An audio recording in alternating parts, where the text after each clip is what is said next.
বিচ্ছু gang, এই নামটা তো আমি শুনেছি। মার্ক, তুমি গুন্ডা ডেকেছো? হ্যাঁ, ওর দু চারটে হাড় ভাঙলে ওর সমস্ত সত্যি কথাগুলো বেরিয়ে পড়বে। আর হ্যাঁ, রেডি স্যারের এখানে পৌঁছানোর আগে এই সব কিছু পরিষ্কার করে দাও। এই leave, just leave. Suresh Reddy এক্ষুনি আসছে, সবটা পরিষ্কার হয়ে যাবে। আরে এই ভিখারির বাচ্চা, তুই আমার কাছ থেকে আমার ভালোবাসা কেড়েছিস। এবারে দেখ, বিচ্ছু গ্যাংয়ের গুন্ডারা তোকে উল্টো ঝুলিয়ে এমন মারবে যে তুই সারা জীবনেও ভুলবি না। বিচ্ছু গ্যাং, তাই আমি ভাবছি নামটা আমি কোথাও শুনেছি।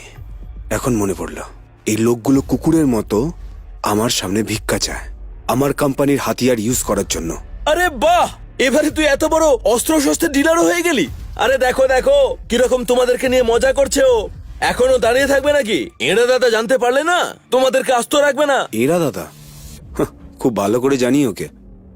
আমার সামনে কুকুরের মতো ভিক্ষা চায় হাতিয়ার ইউজ করার জন্য, কিন্তু আমি ওকে বারণ করে দিয়েছিলাম। ও যদি জানতে পারে যে তোমরা আমার সাথে এরকম ব্যবহার করছো, তাহলে তোমরা পছতানোরও সময় পাবে না।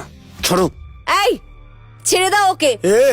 মায়েরা, ছাড়ো। মায়েরা, আমার কথা কান খুলে শুনে রাখো মার্ক। তোমার জন্য যদি আমার হাজবেন্ডের কিছু হয়ে যায়, তুমি তার শাস্তি পাওয়ার জন্য তৈরি থেকো।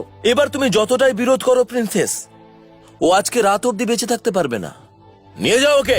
ছাড়ো, ছাড়ো ওকে। মায়েরা রিল্যাক্স, আমার কিচ্ছু হবে না। ওকে চল। এই, কি হচ্ছে নাকি? রেড্ডি স্যার আসলে আমাকে কল করবে, আমি 5 মিনিটে পৌঁছে যাব। মার্ক এটা ঠিক করলো না। ও আবার কি করলো?